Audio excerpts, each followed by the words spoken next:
Wow, super driver indeed. Oh my god. We got some Haruhi stuff in there. Love some good Haruhi music in there. Incredible, incredible, wonderful. Hi. Hello, Yellow Ring. How's it going? Hello, Corey, who I will who I will undef in a second. Welcome into stream. Today we're going to be doing a nice, chill, relaxing news stream where I talk about the news with Corey. So let's just get Corey right in here. There we are. Hi. Hi. How's it going?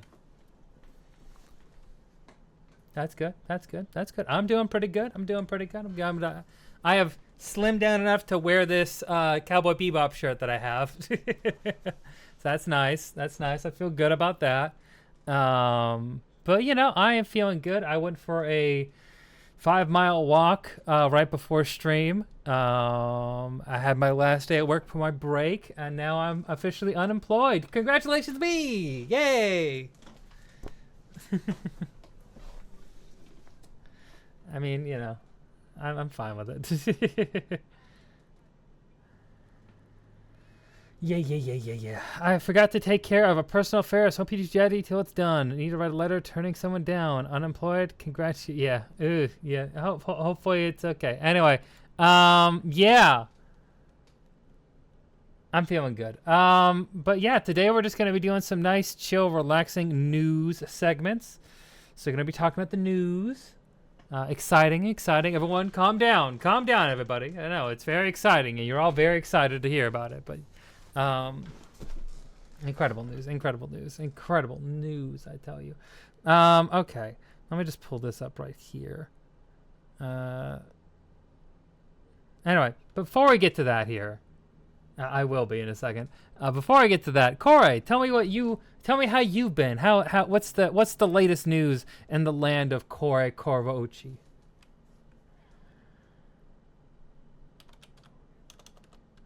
Yeah. You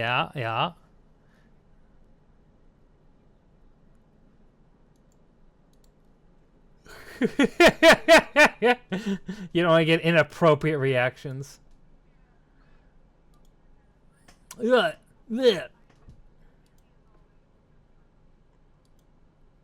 A busy bee. That's exciting.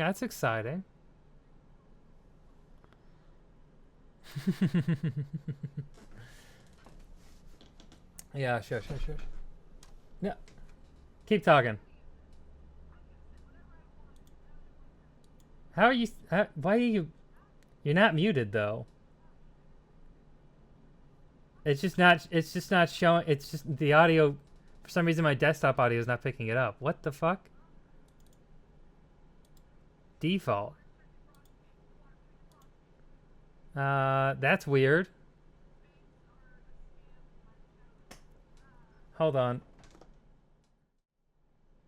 Keep talking. No. Okay. It's just not appearing on my for some reason my Discord audio is not appearing in my as part of my desktop audio. That's weird. Why would that be the case?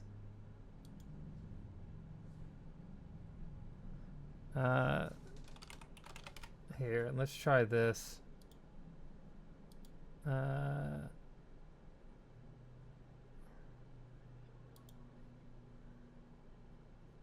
Hold on.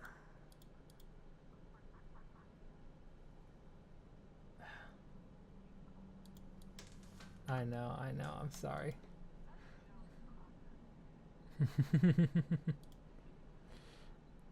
Oh God. What is this?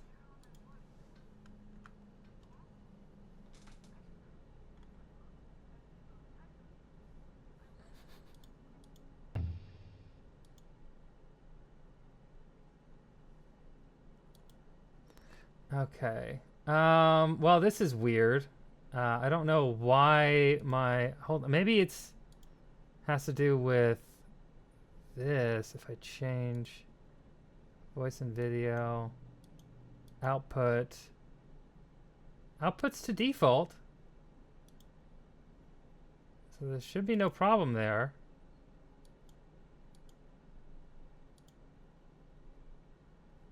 Hold on.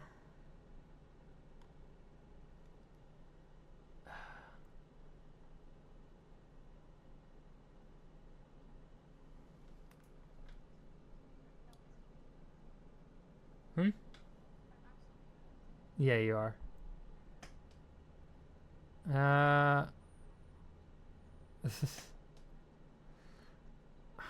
What the fuck is this? Hold on. Maybe I said for this. Okay, try speaking now.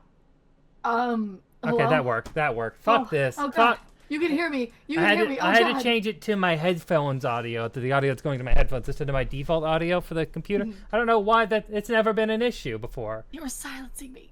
They know I spoke the truth. yeah. It was all a conspiracy. It's all a It conspiracy. was all Anyway, conspiracy. JFK's turning the frogs gay. You JFK can't stop me. JFK is turning the frogs gay. Anyway, Anyway. so life updates from Corey, a summary, not much work and such. And then new tattoo, new moth tattoo. Yep. New we moth can't- tattoo. But, They cannot show Yosh Entertainment Nom. but no, I've mostly just been like absolutely feral about the leaks in the news because I've been calling Joe Manganiello since like June. Yeah, so let's get to that here, because Corey and I have been really excited. Oh, you still have Kakashi's here. Okay. Hold on. Kakashi is going to become a member of the Hidden Leaf. There we go. Goodbye, Kakashi. Yo, there Anyway. he goes.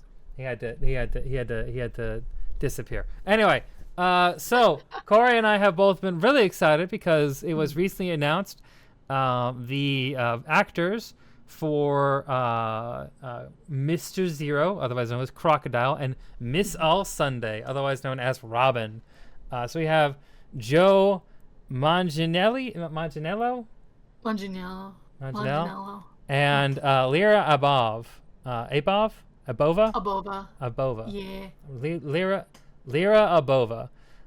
Now, I don't know anything about Lyra. I'm going to pull them up here. I am much more familiar with Joe. Oh, they are Russian. That makes sense. Yeah, and they spent like their teen years in Berlin. So they've got this beautiful wombo combo of small town in Siberia and Berlin. Manganiello. Okay, Yeah. Manganiello. Janela, yeah. Anyway, so they were Deathstroke. I never watched the director's cut of I never watched Zack Snyder's Justice League, so I didn't know that, and I didn't care. But Joe typically plays big beefy guys, and I am interested to see them take on the role of Crocodile. A big beefy guy. A big beefy guy With a small dog.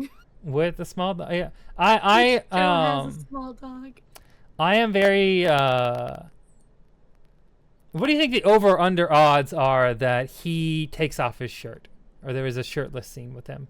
Oh my god. I don't. It's funny because in the Geek Week, during one of the games, one of the contestants took their shirt off and they're like, "All right, Joe, you next." And he, right then and there, was like, I'm a bit old for that now. So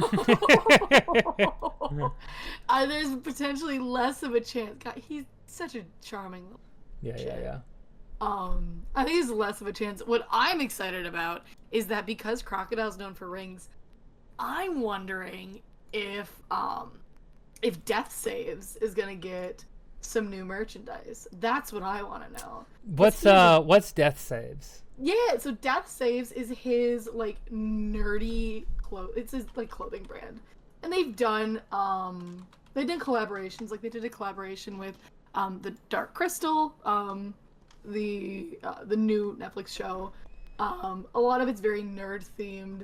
They've done Oh my god. I used to say they mostly do like just like nerdy apparel, but they do have a bunch of really cool fucking expensive ass rings. And I'm wondering if we're gonna get a One Piece collaboration there, which would be cool because the actor who plays Sanji Taz has been posting that he's actually been getting into metallurgy and ring making, and that's just me and my tiny little mind goblins screaming about like things no one cares about. But God, I've been thinking about it a lot. Right. Well, that's really cool. Yeah. Damn, look at that. I didn't know he had a whole merch line. He did. He actually. I gotta show you this hoodie. 'Cause this hoodie is so fucking. Show cool, me the dude. hoodie. Mange Yellow runs a ton of tabletop role-playing game sessions and is living with people in Hollywood. I know that there's a thing in Hollywood, like there's a whole bunch of people have, like there's a bunch of celebrity D&D circles. He apparently runs the most exclusive. That makes sense. I know. I remember seeing a thing about Tom Morello's one that he runs in, from Rage Against the Machine, but I don't know much about it. And then also, looking at Alira Abova, they do not have as much of a filmography. I've not seen any of the things that they have been in. Yeah, they're brand new to the scene. They've basically done the Pitch Perfect show and then this. It looks like they were more of a model beforehand, an actor. So very excited to see what they do. He's been all over the place. I've seen him in a lot of things here and there, and like cameos and different roles. Have not seen Magic Mike or anything like that, so I haven't seen like his. I don't think I've seen a lot of things that he's known for, but I've seen Joe in a lot of stuff. So I'm very familiar with him. Yeah, I've seen him in Critical Role because he's Archon, who is an official character in D&D lore as well now. That's it. Yeah. So I think it's so cool. Yeah, Archon the Cruel. Yeah, no, I actually have also not seen Magic Mike either, which nothing against it. I'm sure it was a fucking great movie. It did well, but Just not our scene. I don't think. it's not my shtick. Yeah. Maybe if it was like a fun drunk movie night, but like, I've never been in a situation where anyone has recommended watching it, and I've had no interest in watching it. So just never came up. Never been a thing I wanted to seek out. But anyway. So those are the big new announcements there. His role is legal rival to Marshall, who is smoking hot. Oh, I remember that. I remember that role in How I Met Your Mother. How I Met Your Mother doesn't age as well when you go back to it. Anyway, this is very, very poorly aged. Anyway, let's see. The pair started season 2. We forgot. Yeah, we went over a lot of people who are coming in here, like Clive Russell as Corcus, Callum Kerr as Smoker. We've looked at a lot of the casting a couple weeks ago here. And has How I Met Your Mother aged poorly as Friends? How I Met Your Mother, I think, has aged worse than Friends, yes. Because I think Barney has aged worse than Friends. Yes, Barney as an entire character has aged worse. It's just Barney. I think the only saving grace is that Barney is played by a gay man, which I think adds to the charm. Yeah, but doesn't add to the age. Yeah.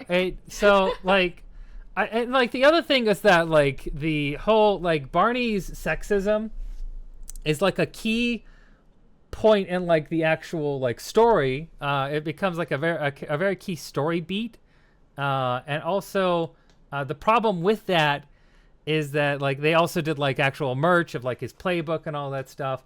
Like Barney has an analog in Friends, which is Joey, but like Joey's a goofball character that you're not supposed to take seriously, and you understand is a bit of an idiot. And like Barney is a comedic character also, but like his playbook stuff is treated a little more seriously than like any of Joey's antics are, because like Joey's just an attractive actor who doesn't constantly lie to people to get them in bed. I don't know. There's a lot of things that Barney does that are very sus, and also a lot of Ted's behavior. I'll be honest. There's a lot of weird behavior Ted does as well. That's just like, not sure if I'm good with this anymore. You know what I mean?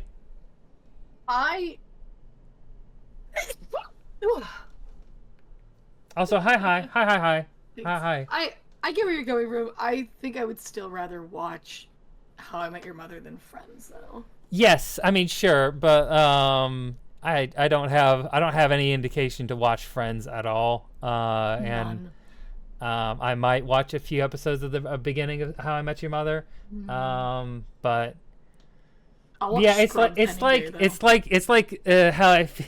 It's like 0% to 10%. You know what I mean? I have a 0% interest in watching Friends, but I think it aged better, and I have like a modicum interest in rewatching How I Met Your Mother, though I still don't really want to. You know what I'll say? Just because we're gonna get into like, I want to get into a little rant here. So like back in the days of like TV blocks, like when TV blocks were actually a thing that mattered to like people our age. The last great TV block of my of TV, I think, of like network TV, has got to be the NBC block at its prime when they had Friends, Parks and Rec, 30 Rock, and Community all running back to back to back. That is like the last great programming block, comedy programming block that I can remember, where like each show leads into the next one, and like I was like sitting down for it. Like that's, I don't remember another like television block that has been so consistent. I think some people might say like the Fox lineups of like, you know, Simpsons, Bob's Burgers, and Family Guy, but I don't like Family Guy, and I never really watched Bob's Burgers. So that's like the only TV block I can think of in recent memory that I have ever been really engaged with. What about you? Oh God, you keep asking me the worst questions. I don't think I ever really got into TV to such a degree. Yeah. Because even as a kid, I was watching like if I was watching like TV, it was probably going to be like VHS reruns or like Monty Python's Flying Circus, like DVD box sets. I never really like. I'm such a loser, dude. I never Also, I didn't really watch modern TV like as it came out, other than like Teen Titans. I'll go so hard for Teen Titans. understandable. Teen Titans is great. I mean, So good. the Cartoon Network had a lot of great programming blocks also. But did I accidentally say Friends? I didn't mean Friends. I said The Office, Parks and Rec, Community, and 30 Rock. That was the programming block, not Friends. Friends wasn't running it all at the same time. I was gonna say But Friends was like Friends like, was an way before NBC that show. time. ABC has trash. Like if you're talking about like sitcoms that came from ABC, there is literally nothing that's noteworthy, I don't think. None that I can think of. All of the best sitcoms, like outside The Simpsons, come from NBC, unironically, which What doesn't is have it? anything to do with the network. Whoa. But like, well, you think about it, like what are the How I Met Always Your Mother, Sunny. I think, was ABC. It's Always Sunny. But that's I think that's different because that's not network. But like I think there's like networks that have a good sitcom, right? Like Always Sunny is from FX, I think, right? Yeah, it's FX. Yeah. And then CBS had How I Met Your Mother and Big Bang Theory was like their big ones, which both of those did not age well. I don't care for Big Bang Theory at all. ABC, I think, has like Modern Family, I think. I don't know. Friends has its original one. No, Friends original run was on NBC. Friends was an NBC show. It was not an ABC show. Friends was running with Seinfeld, and Seinfeld is famously an NBC show as well. So like Seinfeld, I think. Where did Frasier run on? I think Frasier. No idea. That one's an interesting one. I don't remember where Frasier's original run was on. No, Frasier is NBC as well, which means Cheers was also. So like NBC honestly has some incredible sitcoms that they ran. Like if you're just talking about like sheer like numbers, they kill it because they didn't know what to do with a lot of them. I think like because they fumbled the bag on Community a lot because they didn't trust it, and it didn't get the ratings it deserved. But I think I don't know. That's my little rant. I have a passion about 90s and 2000s sitcoms. So You can just say you're passionate. yes, I am. The second revival of Whose Line, which was on CW. Yeah, Whose Line Was It Anyway was on ABC, I believe. But it's not a sitcom. Like, it was an improv show. I liked it. I like it. It's a fun show. But, you know, it's not the same thing. You know, and it doesn't have... it's fun to go back and watch Whose Line clips. But, like, you know, there is something about a good structured sitcom that's just going to keep coming back. You know, Seinfeld is foundational to culture as we know it, like, and internet humor in ways that people don't recognize. Again, Fox has some great ones, mainly just The Simpsons, I guess. I think there's probably some other ones they did. I think Fox had Malcolm in the Middle. That's a great one. But yeah. Whose Line Was It Anyway? Was pretty, yeah. I'm not super knowledgeable on Whose Line Is It Anyway, so that sounds about right. Mm-hmm. That makes total sense that it would be a radio show. But yeah, but it gets a little off topic what we're referring to. Anyway, that's just my little rant there. Community was the best one. Anyway, Community. Yeah, I don't Community. think I minded Community. Yeah. I love Community. I was one of the people like I remember being very proud of the fact that I started watching The Office from episode 1. Like I was on that train from the beginning, and now everyone else got into it at like season 3 and like the last half of season 2, and I had been telling people long ahead of it to watch it, and no one listened. I knew before it was even that good, because like season 2 is when it gets good. Anyway, moving on. Going back to this. You're good too. So one thing, I think this is actually a relevant point with Arrested Development was a Fox show. Anyway, I think a relevant point to this, though, like what I just talked about, is that TV, first season is always a little rough, a little rocky. Some shows nail it from the beginning, but that's rare, and typically that occurs with like people who are pretty experienced. You know, like a show like Breaking Bad. Vince Gilligan was not was not a newbie. You know, he had been working in the X-Files. Like that dude knew what he was doing. The Boys was great from season 1, but that's chaired by I think Eric Kripke. I think his name. I don't know. Kripke, who was the guy who made Supernatural. Like, there's a lot of shows out there that are show run by experienced people, and those can be good from season 1. But like One Piece is a really good, interesting example of a show that is good from season 1 with people who don't have as much experience being a big name showrunner, especially for a project as ambitious as One Piece. And they did great. I'm really excited to see what they do in season 2 when they have more of their legs under them and more time. One of the big ones, I know we've talked a little bit about this here. One of the big ones I have for season 2 of One Piece is just more time with the crew, and more time just in dialogue scenes between them. Which I'm hopeful will be the case because we're going to have less distraction. I don't think they're going to have a distraction arc like Garp, or at least they shouldn't, hopefully. We'll see. That's the thing that TV likes to do these days, is always have like this arc that's away from the main characters that you're always going back to section up the episode better, and I get like for a formatting reason that's convenient.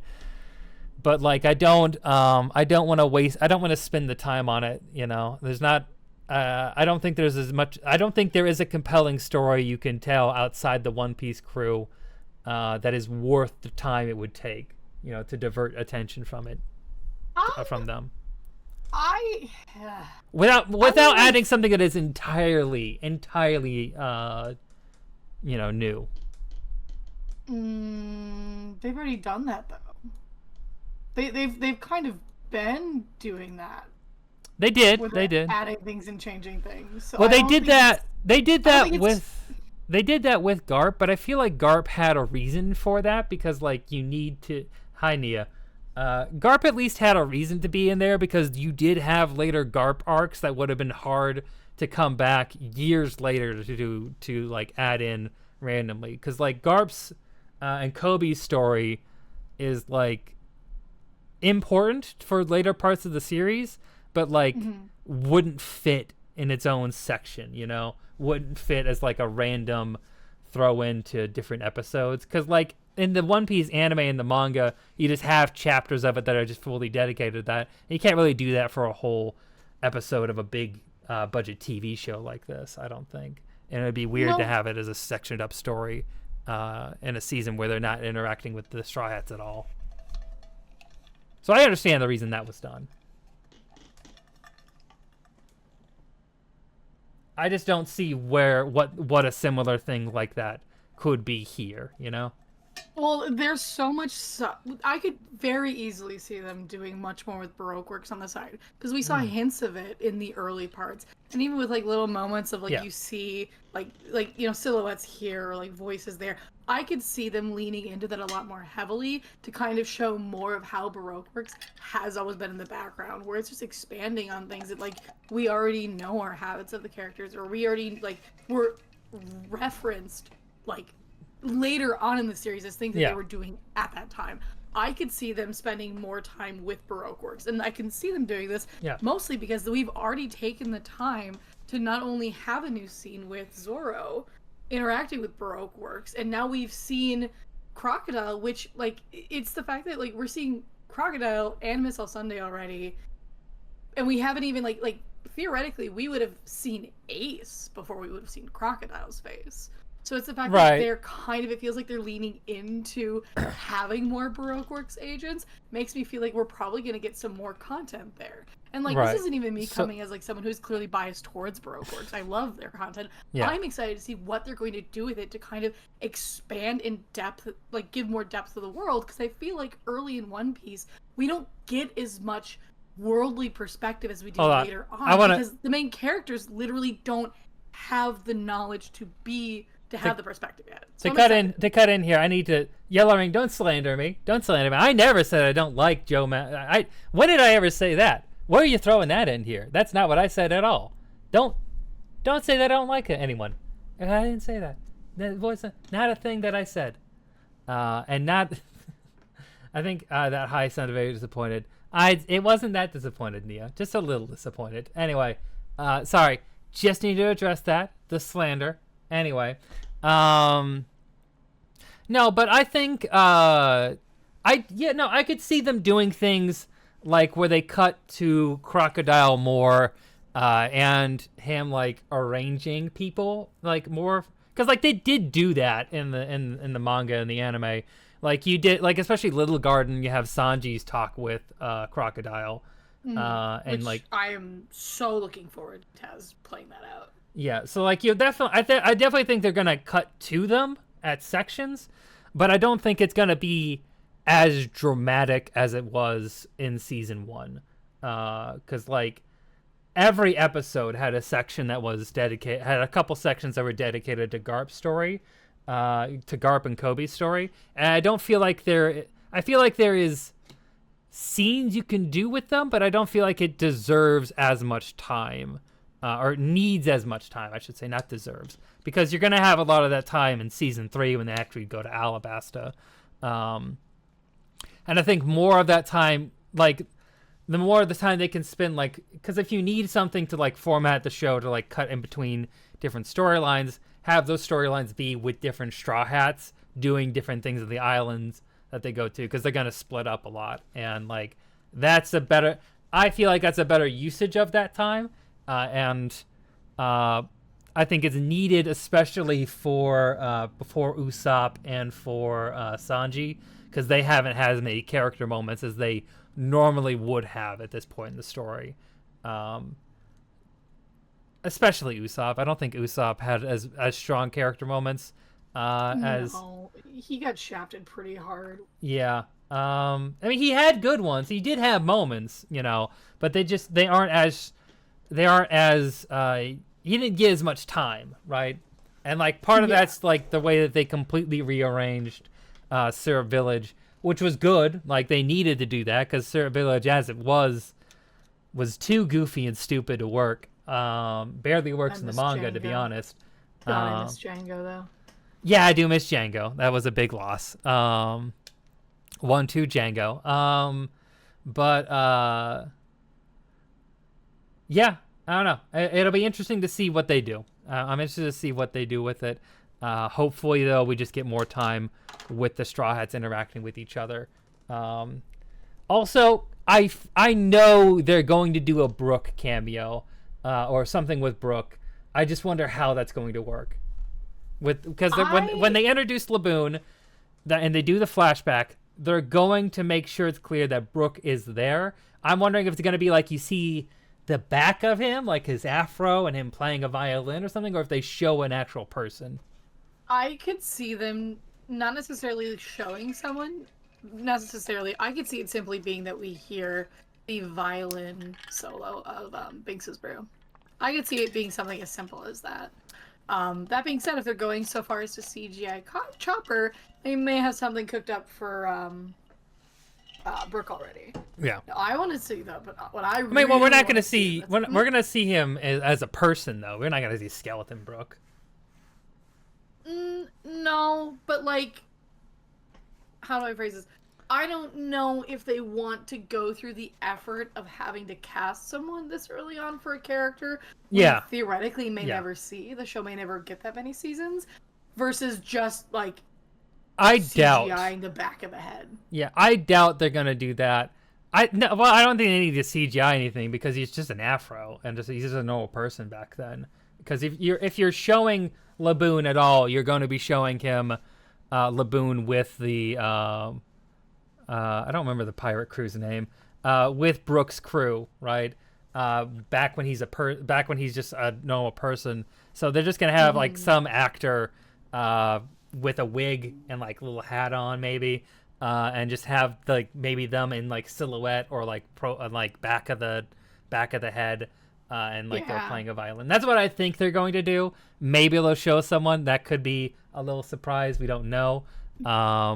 Either way, the future role is going to be all voice acted anyway, so I don't think it's going to be.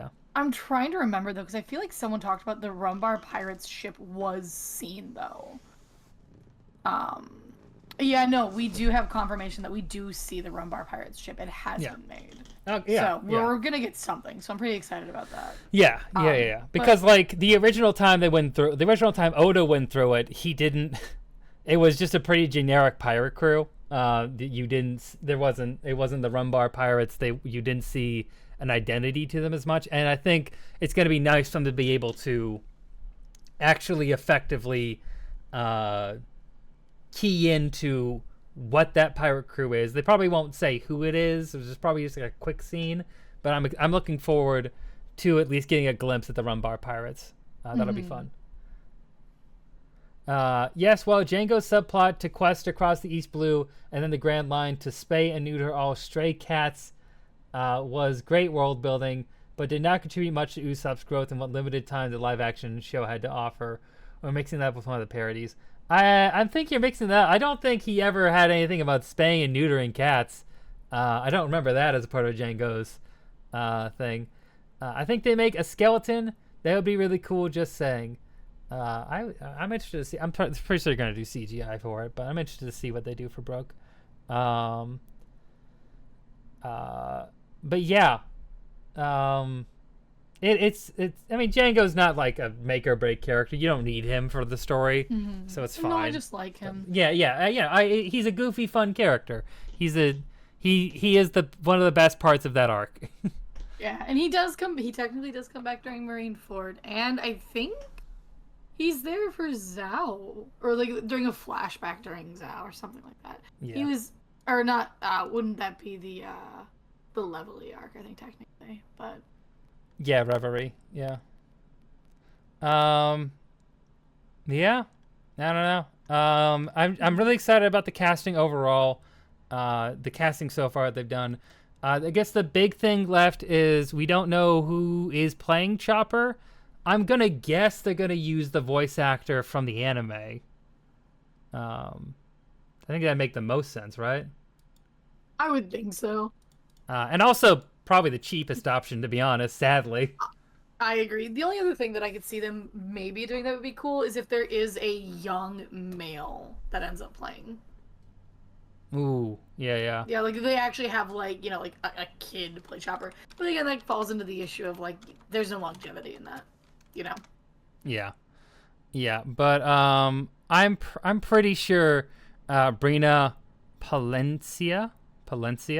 I'm pretty sure she will play Chopper. I think that just makes the most sense. Yeah. It's like, you know, because like they did do for 2016 to 2017. What? They just not include the rest of it? I don't know. It's fine. Oh, she plays Holo. That's cool. I didn't know that she had that role. And Mineta. Ooh, God, no. That's sad. Anyway, Oh fuck! I forgot she was Juvia. Yeah. Oh god, I gotta watch the 100 Years Quest. We're taking a break on rewatching Fairy Tail at the whatchamacallit arc, championship arc.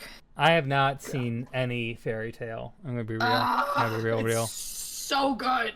I know. I gotta rewatch Bleach. I gotta watch Bleach before I watch Fairy Tale. You've you know? never watched Bleach? No, I haven't. Have you read Bleach? No. I never had that much of an interest in it. Bleach? I know a little bit about it. Yeah, I just never had that much of an interest in it. We're watching Naruto. Yeah, of course. I haven't seen Naruto Shippuden, but I've seen all of Naruto. You can't say of course. Naruto. You don't know anything about Bleach. Okay, so like if you're talking about like what when I was a teen, you know, when we were teens, it was of the big three, it was Naruto, One Piece, Bleach. Like Bleach was not nearly as popular as Naruto and One Piece. Like Naruto in the 2000s was by far the most popular of the big three. Yeah, but it was the worst anime. Yes, but like it's the one that was like it was the one that was on Cartoon Network first. Yeah, I'm not saying it's. Yeah. I'm just saying that it's. I'm surprised that you of all people have had no interactions with Bleach. I've watched like an episode. Surprised. Yeah. Now if it's less than 5 for a show that long, I don't count that. Yeah. No, I have not really watched. I don't really remember what I watched, but like, yeah, I haven't really seen any of Bleach, and like it became one of those things like when I got to the point where I was like, oh, I should probably watch it. Just like, oh, there's so many episodes and so much of it's filler. I'm fine. I'll pass on it for now. And then I'm just focusing right now on like knocking out as many small series as I can. Fair enough. Yeah. Yeah. So this is really exciting, but that's not all I want to talk about with this because Netflix had a lot of anime news actually. Hold on. We're gonna go to the news. I'm gonna get to their announcements. So. One of the big ones, we're just going to go to Netflix anime, just because we can look at their account here and see them all. Don't tell me to log in. I don't want to log in here. Anyway, so we got JoJo's coming back for... Oh, wait, what the fuck? Has this account not been used since... What is going on with this account? I don't know, but it's kind of funny. What? Why are they out of order? Oh! It's because you're not signed in. They just don't... Why would that change anything? They have it by what's most popular versus what's... I don't know why they do it. I just know that they do it. That's so stupid. That's because so... you're not signed in. That's so stupid. I hate Elon Musk so much. Okay, hold on. this is something that Mary and I discovered. Yeah, I was like, Cool. wait a minute. I was like looking at Stone Ocean. I'm like, what? That doesn't make any sense. Yep. Okay. I'll sign in. Fuck you, Elon. Fuck you. I haven't write down that password. Write down that password. Yeah. Twitter.com. My God. Okay. There's a lot of anime I want to talk about here, and there's some really good announcements. I'm gonna tell you, I don't say this just because I have great success doing reviews of anime that are on Netflix. Because my God, if an anime is on Netflix and I do a review of it, that video is going to do way better than a lot of my other ones. I'm gonna be real. It's a consistent thing. Like even like my Dungeon Meshi video, which I put out near the end of Dungeon Meshi coming out, that video still got like 5,000 views. It's crazy. Every time I touch something Netflix anime, like it's much more likely to pop off. It's weird. But anyway, Netflix animes, they kick ass. They're doing a great job. People complain a lot about what Netflix offers, and like for normies, I get it. For anime fans, there's really nothing to complain about because, well, as I say that, there's fucking B-stars here. They are showing off the B-stars. Anyway, they understand what they're doing when it comes to animation and anime. Speaking of which, Cards Against Humanity is suing Elon for illegally dumping on their property. What the fuck? Wait, what? I'll share the link if you want to learn more about the lawsuit. If you brought the Save America pack when it first came out, you may be eligible for a payout, maybe. I don't know. Dang. That's crazy. Okay. I'm gonna get the money, you know? Yeah. Real. Anyway. So, big things coming out. One's Arcane, you know. Definitely gonna be covering Arcane when that comes out. That was like one of my... I think that's like my second or third biggest video is talking about Arcane. So really excited to cover this. The second season of the hit series based on the hit 3D, 2D fusion anime series based on, what's it called? League of Legends, which that sucks, but the show itself is really good. Hot Mommy Uwu, true. Sungwoo Cho recently uploaded a sketch about the backhanded compliments about his job in the Dungeon Meshi dub. It's great. I've seen that. I saw that a bit ago.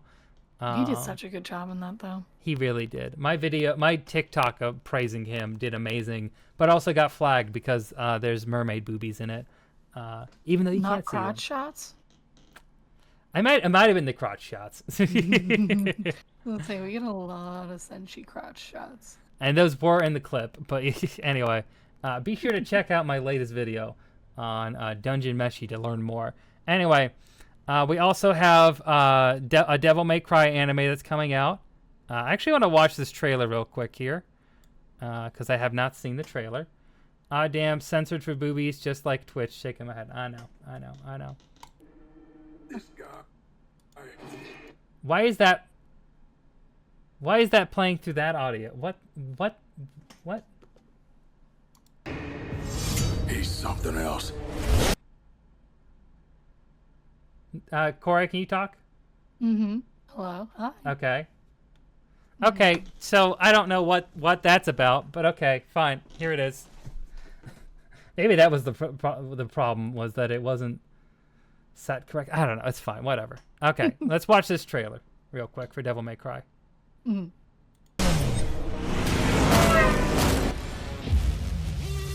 Ooh, Capcom. He moves. The hits he took. Ooh, another badass white character. Definitely not biased towards those. What kind of work do you do exactly? Demon hunting.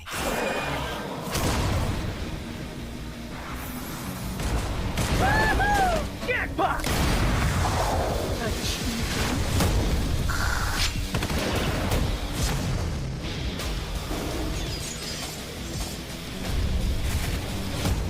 Let's dance.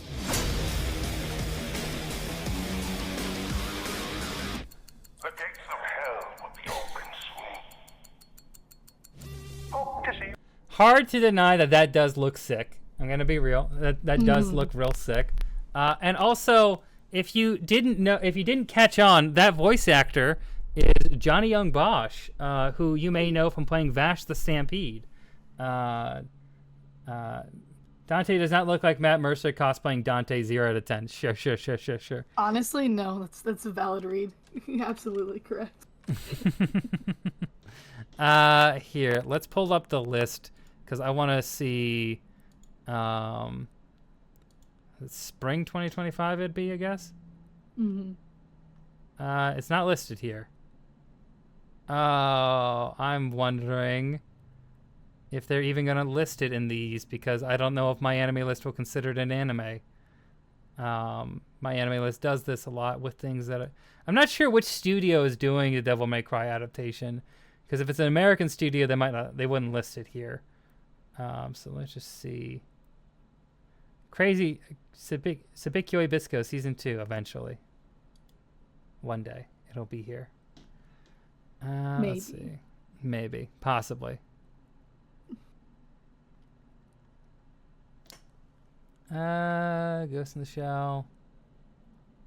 It's Mur, is it? Some edgy anime. This is such a long list. Why is there so many announced anime that don't have any dates? Come on now. I think you know. Yeah, I do know. Anyway, I Skip should it, just skip scroll it. down. It's in an Build ONA, hype. so you gotta build the hype. That's true. Cannot wait for the One Piece. That's gonna be great. Yeah.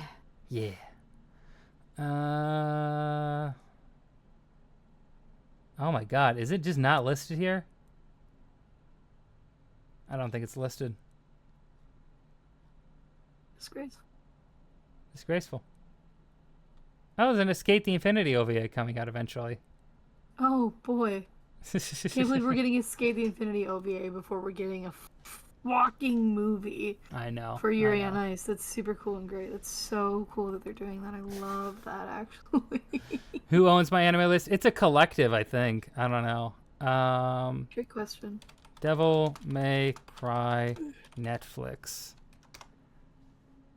Let's just go to the wiki for it.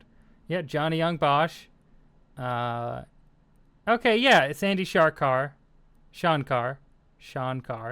It is Studio Mir. So yeah, South Korean studio. They're not going to list it, and they're not going to list that. I think they're going to count this as a Western anime, even though it looks like an anime. The rules are weird. Anyway, that's valid, I guess. Whatever. So it's Studio Mir, who you may know for Skull Island, which I never watched, Voltron, which I did watch, Legend of Korra, and X-Men 97, which I never watched. Oh, and the Boondocks. Anyway. Oh, I always forget like how it's not anime, but I forget how like really fucking close to anime the Boondocks is. Yeah. I thought one of the major studios owned Mall. I don't know. I never cared. I never looked into ownership of my anime list. I think it's fan run. Mer did X-Men 97. They sure did, apparently. We have a Witcher series.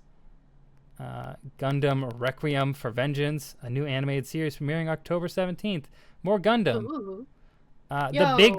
The big one is just Dandadan is coming out very soon. I'm very excited for Dandadan from everything I've heard about it. I hear this is a super weird fucking series that I think is done by one of the Chainsaw Man's former assistants. Fujimoto, creator of Chainsaw Man, one of his former assistants created Dandadan, I'm pretty sure. Oh. Here. I'm gonna get his name. Dandadan.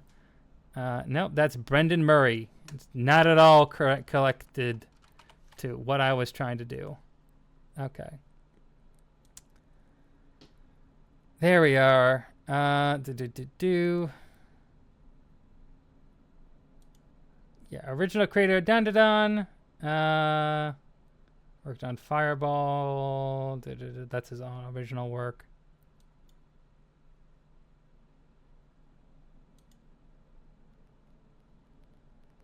Yeah, Mentor Fujimoto.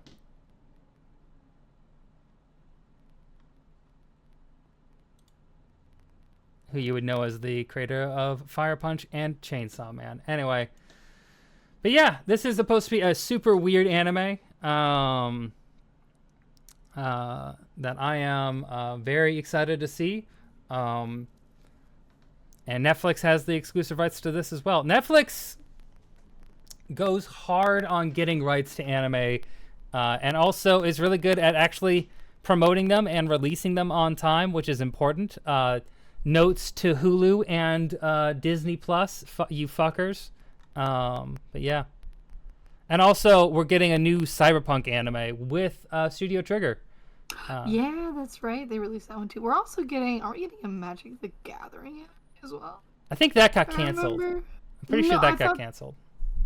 What were they talking about at the Geek Week with Magic the Gathering then? I don't know. Let's look it up. Yeah, look up Geek Week. Magic the Gathering anime news. Yeah, right there. When is this dated? Oh, yeah, okay. This is new. Yeah, like, I watched Geek Week. Oh, they literally talked about it. Okay. So this one is new here. The Magic the Gathering is expanding from tabletop to Netflix for real. And you only need to break out Pyromancer's goggles to watch. Wow. I can only hope High Dive gets big enough to make Crunchyroll tremble in its piles of cold hard cash. It's a long road for High Dive, especially since they have shut down a lot of their overseas market. They just basically do English markets now. So long road for them. I wish them the best, but yeah, it's hard. They also do a lot of saucier anime, so they have their niche. We're getting more B-Stars. That's starting soon. There's there's the Tomb Raider, Legend of Lara Croft anime series, animated series, not an anime. From Powerhouse Animation. Who does Powerhouse Animation? Let's see what they do. No idea. Oh, are they the ones that do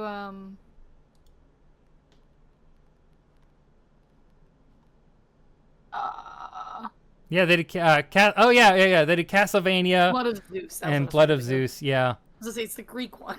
Yeah. What did you think about Blood of Zeus? I liked it, but I'm also a big old stupid slut for anything Greek mythology related. True.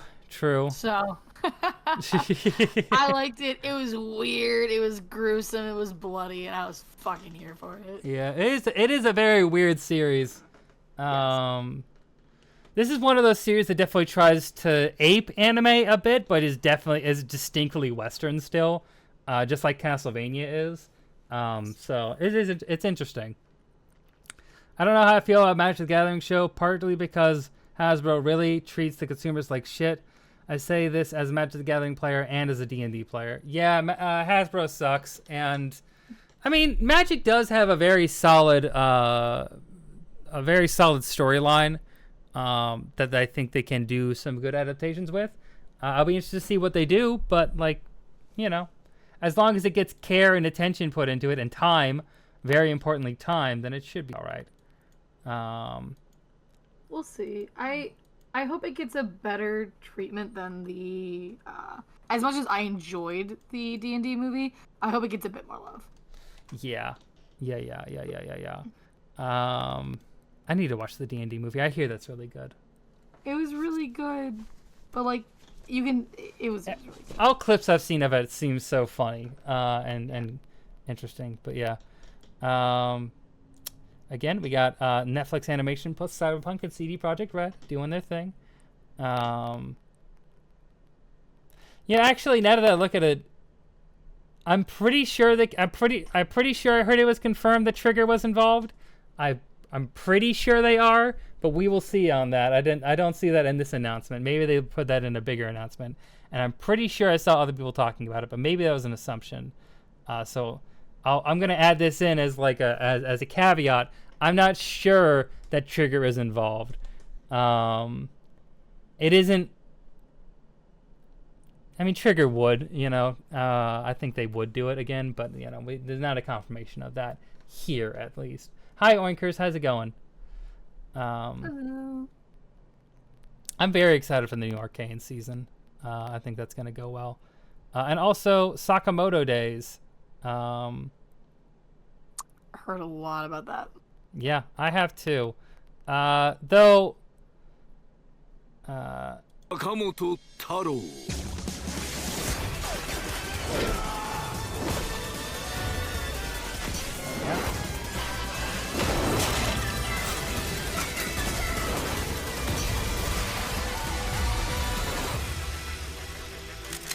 It's about the best assassin in the world and in history becoming a convenience store clerk that he owns with his family. And he's also gotten fat. So, very interesting premise. Very excited to see how it's done. Who is the animation studio behind this? Because I don't like when they say things like brought to you by Baki Hanma and Akira. Because Akira was animated decades ago. I don't think you should use that in your promotion because that does not mean anything to today's staff. Let's see. Produced by TMS Entertainment. That's a production company. Let's go to my anime list because this would be in my anime list.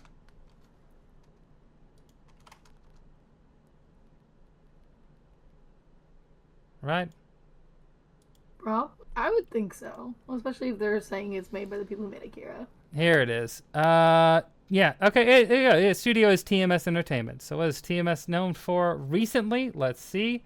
Let's sort by newest. Good. A lot of Detective Conan stuff. That's interesting. And Lupin the Third. Just a lot of Detective Conan. And Orange. Okay, there we go. Oh my god, there's so much Detective Conan. What the fuck? Yeah, I apparently. really got into Detective Conan. Yeah. Yeah, apparently they're the studio. There we go. They sure love their Detective Conan. And Fist of the North Star. Anyway. Wonderful. Oh, wait, I've seen this movie. This is really well done. To Me, The One Who Loved You. And then there was another one. There it is. Oh, there's not. Why doesn't it say what the other name is? I don't remember what the actual other name was. To Everyone I've Loved Before. Yes. Okay, there it is. This is a multiverse movie. It's two like companion movies that are different takes on the same story from different perspectives and different outcomes. Very good series. I like that movie a lot. Anyway, random thing. But they did that, so that's something good. Yeah.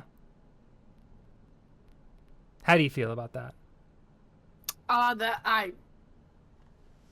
Well, How do you feel about the idea of having two different movies that tell parallel stories that also are kind of multiverse versions of each other?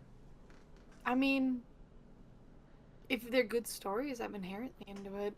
And at the end of the day, most stories are just like variations and retellings of the same story. So it's like if it's something that'll like give me more to the original story, I'm here for it. Okay. But if it's just pedantic, like nonsense for them to shill out for two films, well, I don't think they're gonna do that.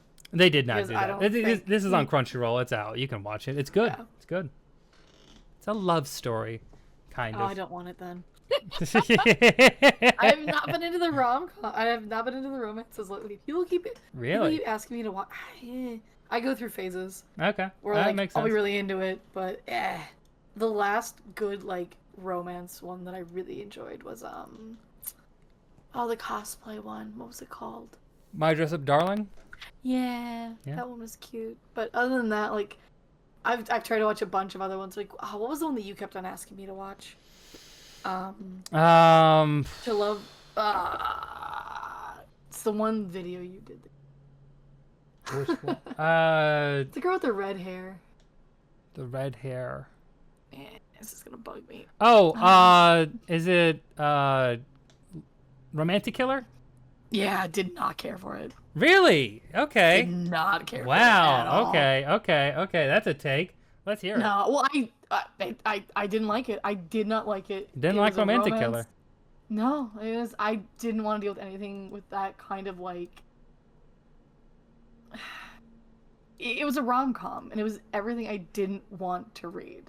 Like, oh no, tiny little wizard creature causes havoc in my life, and now like I have to play a log and fall in love, but I'm just a ditzy little I don't give a fuck.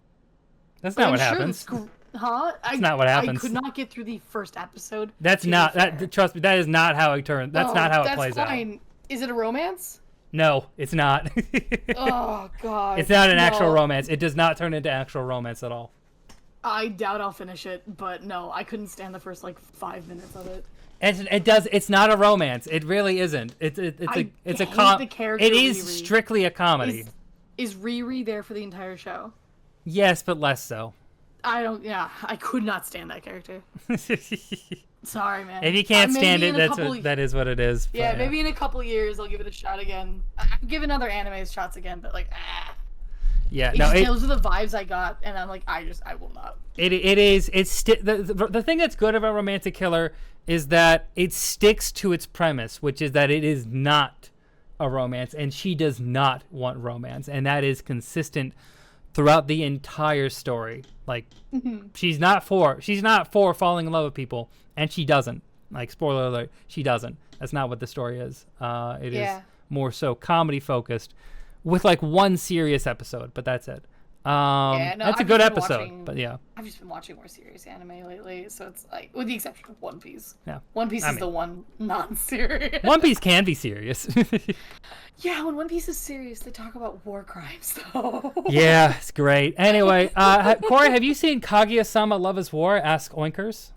Oh God, probably not. Kaguya-sama Love is War. That's a good one. That is actually a good romance. No, I have not seen that one. That is a great comedy with romance in it. The romance grows over seasons time, now, but doesn't like it? it's mainly comedy. It's a great comedy though. And like if you watch the dub, the narrator's Ian Sinclair, and he does such a good job hamming it up. It's so funny. Mm-hmm. So like at least try the dub for the first episode of Kaguya-sama Love is War. It's a funny series. It is it's not rare. It is rare that anime can be actually really funny, and the Well, Ian English Sinclair version is of it's so good. Ian Sinclair he's a killer. He's a gem. He's a gem. Yes, Yeller. He voices Space Dandy. Yes. God, it's so funny because I met Ian Sinclair at a con once, and I had him sign because he voiced Romano in Hitalia, and I He had him did? sign. He did? He did. I had him sign my Hitalia DVDs, and he gave America a Hitler stash, and God, I'll treasure it forever. Oh God. Absolutely gem of a man. Absolute gem of a man. If I ever see him at a con again, I'm gonna have him sign the rest of mine and give them all stashes. God. For this upcoming con we're going to, that I'm going to at least for sure. I'm not gonna speak for anybody else. But I'm going to KomoriCon in Portland this November 8th to 10th. Anyway, I'm going to KomoriCon, and one of the guests is Johnny Young Bosch, and King cannot go. And King loves Johnny Young Bosch, so I have to get something signed for both King and Jess. I mean, that sounds like a really cool con to go to, so I hope you have a really good time, man. Yeah.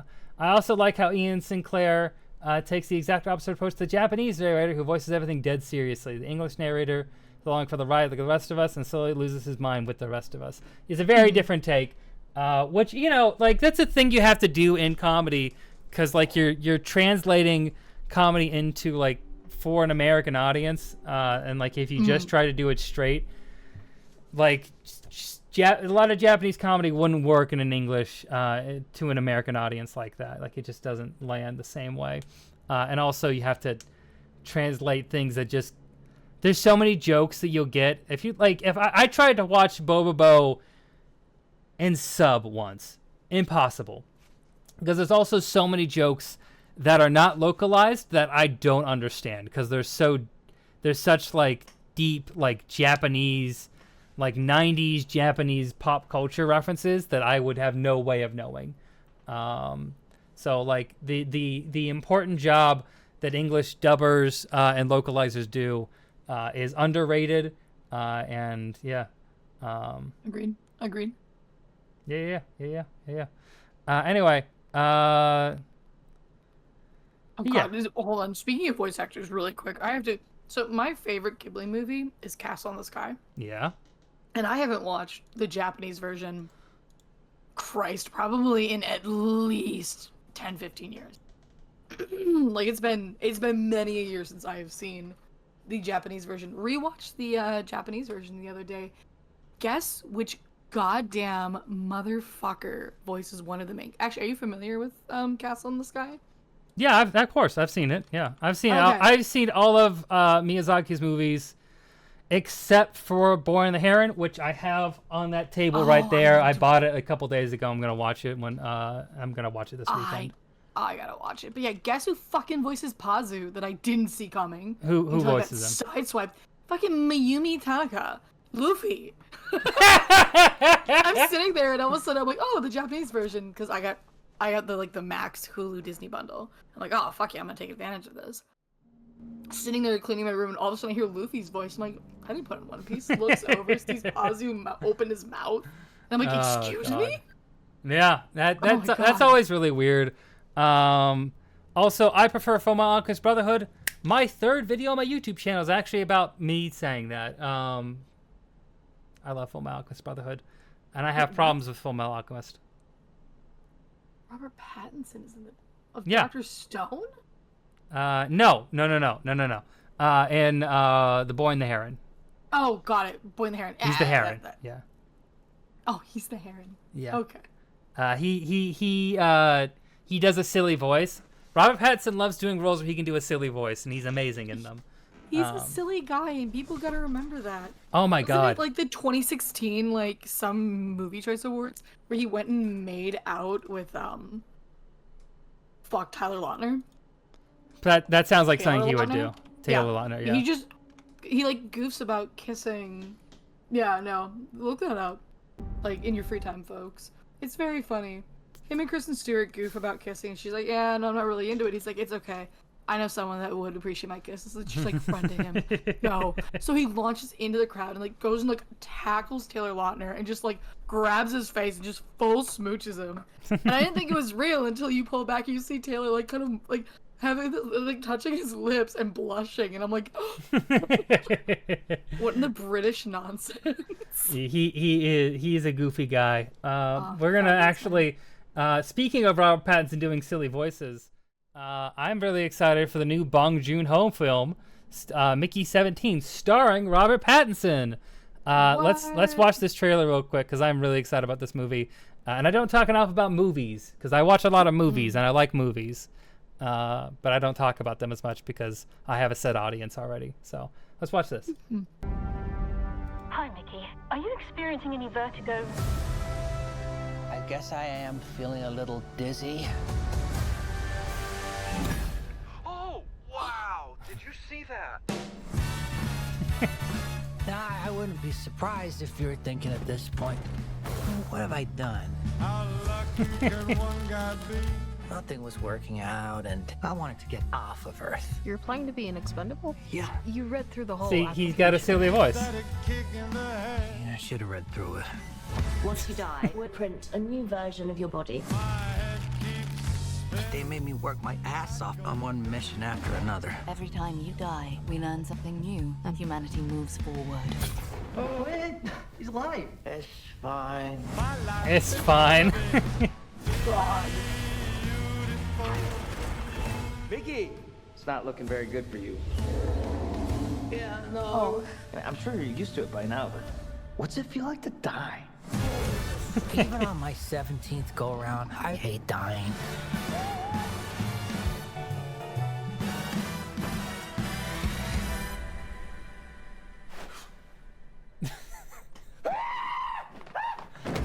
Why aren't you dead? Multiples. In the case of multiples, we exterminate every individual. Let's blow up these secondhand baloney boys.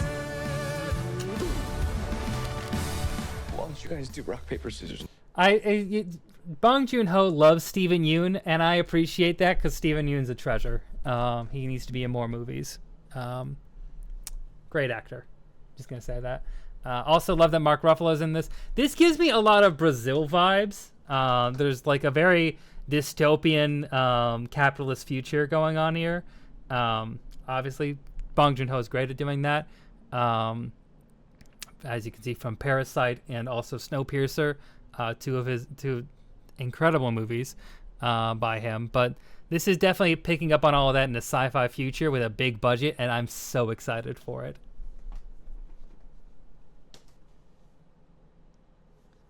What do you think, Corey? Corey? I know. I'm not used to being the negative one here, man. I'm used to you being the negative You're one. being negative. Oh, what's the negative? What's the negative Nancy vibes? I'm sure this will be hilarious. And I'm sure it'll be really funny. But like, I feel like any cool conversation we could have about like existence and like, oh, hold on. Okay. I feel like any cool conversation we could have about like the ideas of like consciousness and like, you know, the ideas of cloning, the ethics of it is just gonna be like kind of laugh tracked, which like is fine, and like there's nothing wrong with like having that sort of like take on it and like laughing and, you know, and like laughing about like that sort of like uncomfortable conversation. I'm sure it's gonna be great. I'm sure they're all gonna do a fantastic job. I just don't know if it's the kind of movie I'm gonna want to watch. I disagree that they're gonna laugh track it. Cause I mean, like, I don't see them having like a full heart-to-heart like conversation. I disagree. Bong Joon-ho's movies are usually a mix of being silly but also having those deep conversations. What was his movie that he did for Netflix? There's a whole movie he did for Netflix that was about like the evils of factory farming, which was also like a child a romp, like a action adventure romp. But like it also starring guest starring Steven Yeun. But that like had a whole bunch of deep messaging to it. Snowpiercer, one of his biggest movies, had a bunch of deep messaging about classism, while also having incredible action. And Parasite is his biggest movie, which is all about classism and the ways that we treat, the ways that rich people dehumanize poor people as a commodity, to be pitied until they're needed for their organs, basically. So like, I think of any director out there, Bong Joon-ho is the one guy who would take this, who can balance doing silly with deep and serious. Okay, well, I might give it a shot, but we'll see. Okja, that's it. It's Okja. That's the movie I was thinking about. But yeah, I think you should give it a shot. I mean, like, it's Robert Pattinson having a good time too, and you don't want to disappoint Robert Pattinson. He's been disappointed by so many people. I don't think he'll notice me. Yeah, well. God. No, this is Okja's good. Fucking ringer. He has. But so like the thing I'll say with Robert Pattinson is that like ever since he was killed by Lord Voldemort, he's had downs with the Twilight series, you know. Got his money, got his bag. Mm-hmm. But he has just been starring in so many auteur-led films and just being allowed to do whatever the fuck he wants and having a great time with it. His performance in The Lighthouse. Yep. Oh my gosh. Fantastic. Another one of him doing a silly voice. He's so good in that. I gotta rewatch The Lighthouse. The Lighthouse is such a great movie. Him and Willem Dafoe are so insane. They're both insane people, and like putting them in the same movie is just so engaging. I love it so much. I feel like the only character they could, or actor they could have added to that would have been like Nicolas Cage. Unironically, I think that would have been a trio. He would have been another person with great energy for it. But like the fact that the whole movie was just the two of them, was so good. I saw the movie in theaters. I love The Lighthouse. I need to see that director's latest movie. He did a movie about Norse, set in like Norse mythology, like not mythology, but like a Norse story of revenge, like a Hamlet-like story that I really need to see. Yeah, what is it called? I watched that one too. Robert Eggers is the director. The Northman. Yes, The Northman. That's it. Yeah. Yeah, the Northman, and it's oh my god, dude, it's such a good fucking ending to that film. Yeah, I still need to see it. Trip. I still need to see it. Yeah, and then Nosferatu, which is coming out this year. That's gonna be fun. I'm excited for that. Fabulous. Okay, I want to just finish this trailer real quick. Tell me quick.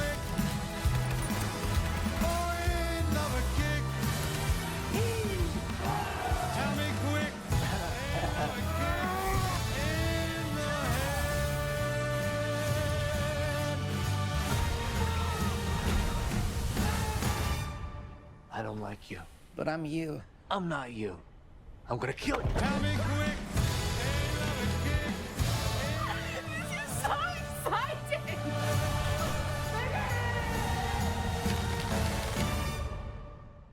Oh, it's coming out soon. Yeah, it's coming out soon. I'm really excited for this. I am really, really excited for this.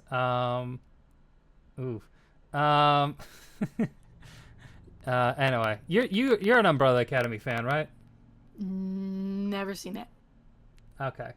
For some reason I thought you were. I give off the vibe. I give off the vibe. Someone I know was an Umbrella Academy fan. I don't remember who it was now. Anyway. I'm excited for Mickey 17. It's nice for Bong Joon-ho to get a chance to do an actual big budget Hollywood movie that actually comes out in theaters, unlike Snowpiercer, which was a Hollywood movie that did not come out in theaters, and is really frustrating because that's such a fucking good movie. One of the best movies of 2013, which was a great year for movies. 2013 was? Mm-hmm. 2013 was great. Yeah, let's look up movies. Yeah. 2013.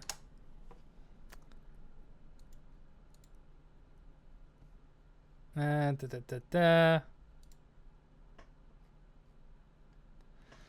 god, yeah.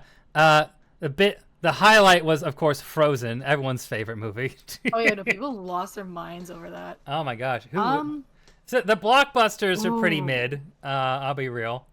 I liked The Desolation of Smog, and I liked The Dark World. I liked those two actually. Thor: The Dark World. I saw that movie with my brother, and afterwards he was like, "This is just that movie was just Star Wars Episode 2," and I looked at it and I'm like, "You know, it really was."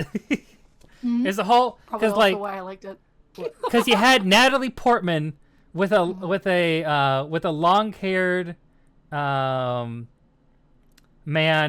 in a cloak and like a big cloak. He has like there's a scene where he's wearing a cloak. He's like walking around Asgard, and it looks like Naboo. And you have Natalie Portman there, and then also there's a scene where his hand gets cut off. There's a whole bunch of things where there's so many similarities to. You mean 3? No. In 2, he gets his hand cut off. I'm at the long hair thing. Yeah. He gets his hair. He cuts his hair short in 3, and Ragnarok. His hair is still long. No. Star Wars 3. No, yeah. Well, he had. Anakin has he has the braid at least. A rat tail? Yes. His Padawan rat tail. Okay. If that's what we're calling long hair. Okay. Star Wars has been asked. Yes, it has been. Anyway. Oh, 12 Years a Slave came out. No, it was 2014. Oh, that was the awards. The awards is 12 2014. Years a Slave. Yeah. Her came out that year, which is great. Wolf of Wall Street. Wolf of Wall Street, yeah. Let me see. So it's not. There's never a great way to show these kind of things because like. You scroll up a little more. You can go to just click list American films, 2013. Everyone's favorite Texas Chainsaw 3D. Actually, yeah, the best way to do it probably would just be to go to the Academy Awards, and just look at the nominees for Best Picture. Oh God. Yeah, Her, Wolf of Wall Street, 12 Years a Slave. Those are really good. And then Snowpiercer got no recognition. Maybe I'm thinking 2014. Yeah, you might be thinking of 2014. 2014 was really good. There was some good years here. Yeah, this is the one. Oh, yeah, dude, fucking Birdman. Yeah, what you had great movie. Birdman, American Sniper sucked. I haven't seen Boyhood. Grand Budapest Hotel, which is my favorite Wes Anderson movie. I love Grand Budapest Hotel so much. Imitation Game. Imitation Game. I'm iffy on Imitation Game. It's not bad, but I liked that movie a lot. Theory of Everything, I'm not in for. Selma's great. Yeah. Selma's amazing. And Whiplash is great too. But oh my God, Neha sent me a clip. Someone took a clip of Whiplash, the scene where what's his face, the main character, is breaking up with his girlfriend and being like, I gotta focus on my art, on my drumming, and she's like, okay, fuck you,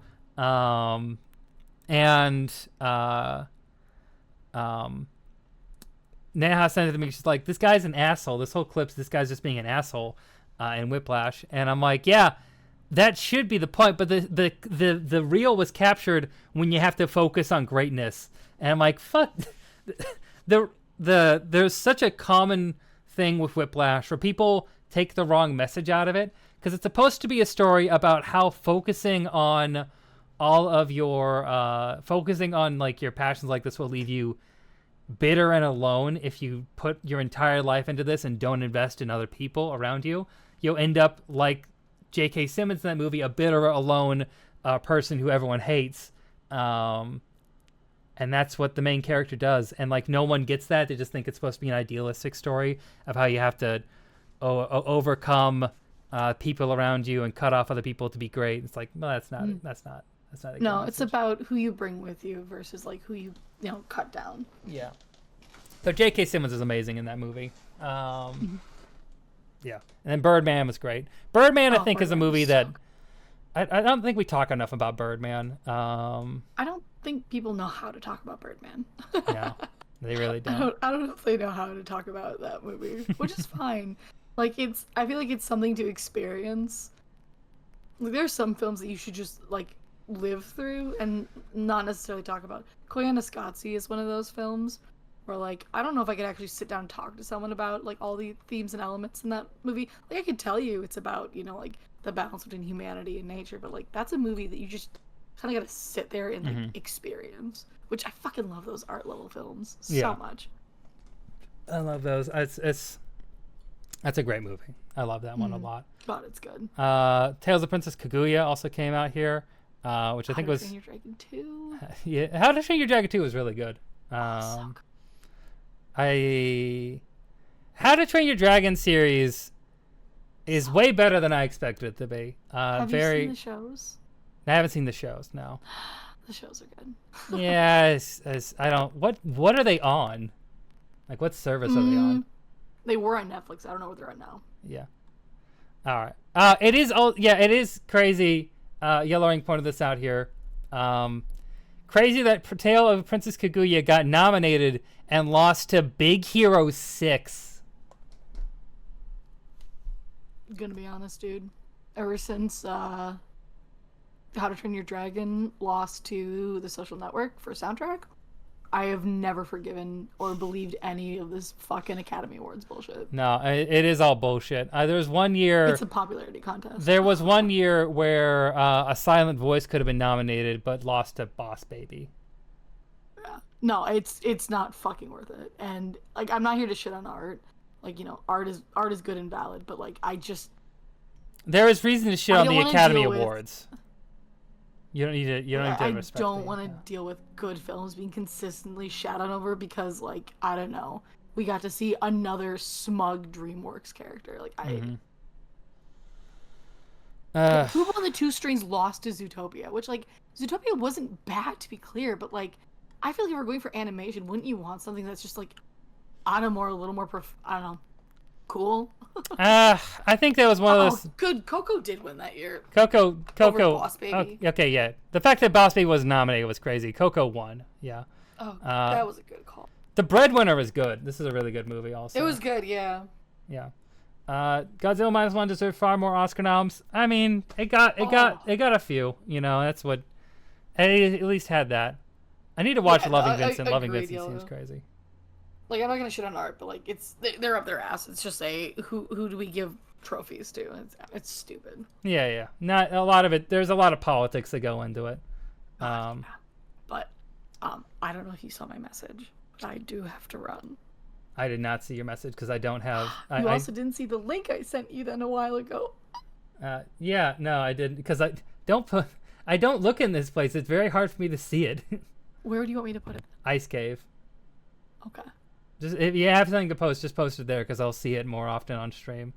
You got it, boss. It's just there's the tab here. I just never have this open.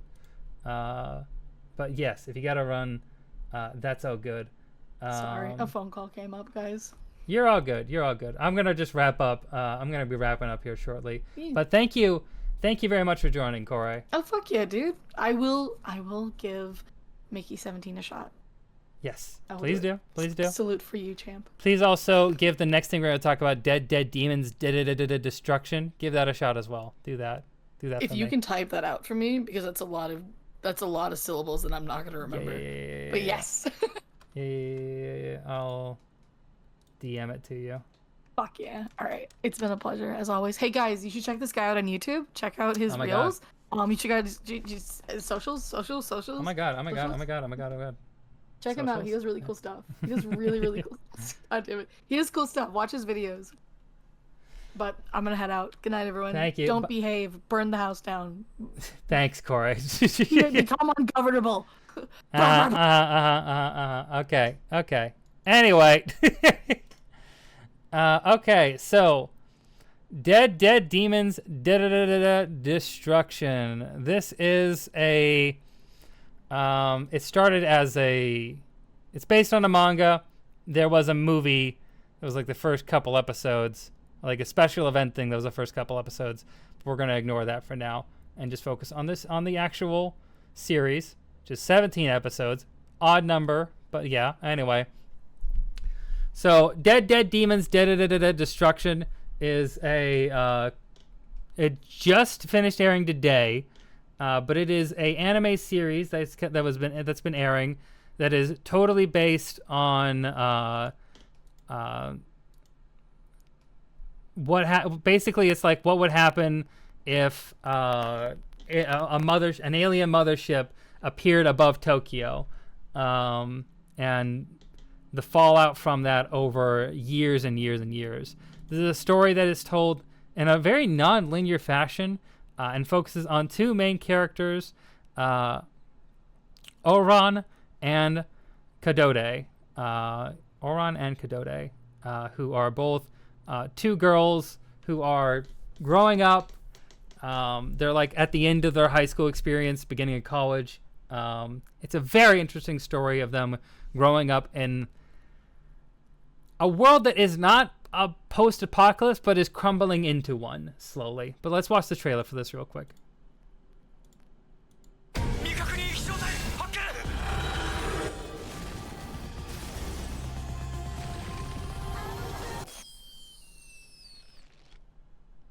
One, two, three, あそこから母艦が現れ3年か。頑張れよ。門出のように教師と一発やってみたいだけだと言ってくれれば。言ってねえし、バカ。This is one of the weird things. They put this in the trailer. Kadode wants to get with her teacher. Anime, you know, can't help that stuff. At least the series feels like it's against it and like paints the teacher as creepy for even entertaining it. Anyway, it doesn't matter. We'll get back to it. 奴らが人間のふりして社会に紛れ込んでるのかもしれない。私たち大丈夫だよね。あ、なんだって。なんでもねえよ。そして新たに3名の死亡が確認されました。栗原希穂さん、18歳。Did they put that in the trailer? What the fuck? そうだ。もし何かが起きた時、俺たち凡人は受け入れるしかないんだ。その時、最後まで希望を失わないためにはどうしたらいいと思う？ 3、2、1、発射！ねえフォンタン、私たちちゃんとした大人になれるかな。未来のことなんてわからんけど。君こそどこから来たの？はにゃにゃふわ。 Yeah, the creepy teacher running gag is annoying, but so Dead Demons Dead Destruction is focused on these two girls and their interactions, both with their world that is slowly crumbling apart, trying to stay sane in that world, and also the fact that there are alien invaders that are in the mothership. But it's not the dynamic that you would expect. It is much less. It's very interesting. It's very, very interesting because it's not. If I had to pick a movie that it reminded me of, it would be District 9. And if you've seen District 9, it's a lot like District 9. I'll be real. In a lot of ways, actually. You know what? Now I'm thinking about it. That's a really dead-on comparison. Good job, me. Anyway, this is this anime I've been watching through right now, and I'm on episode. I've just finished episode 10. I'm on episode 11 right now, and it is incredible. It's an incredible series. There's some slower moments near the middle, but when you actually get fully into it, the message it's trying to give on humanity and power and the way we treat people who are different than us are very effective. It's a very political show also. There's a lot of discussion of politics and Japanese militarization and the Japanese relationship with the United States. There's a lot of interesting aspects to this that I can't fully, I haven't fully wrapped my thoughts around it because I am currently watching it, but I am just going to tell you, check this series out. Check this series out. It's a lot of it's already dubbed too, so it's very easy to catch in, to get in, watch a whole bunch of it. It's all out now, so please go watch it. I think you'll enjoy it, you'll love it, and you'll have an interesting time with it. I am interested. I am going to be watching this as soon as I'm done here. So yeah, I just want to leave y'all with that here because I'm going to be wrapping things up here for now. But my God, I do love a good anime. And this is one of those anime that really hits that sweet spot. So check out Dead Demons Dead Destruction. Check out me. I've already got the socials link, the new video. We're not going to raid anyone, but we're going to be wrapping things up here. I want to thank y'all for coming out for today. We'll be back next Friday with some more fun times. And in the meantime, just watch anime, watch some movies, and I hope you have a great day, a great night, or whatever it is you're having, and stay rad. And I will see you all later. Okay, goodbye now. Bye-bye. Bye-bye now. Bye-bye. Bye-bye.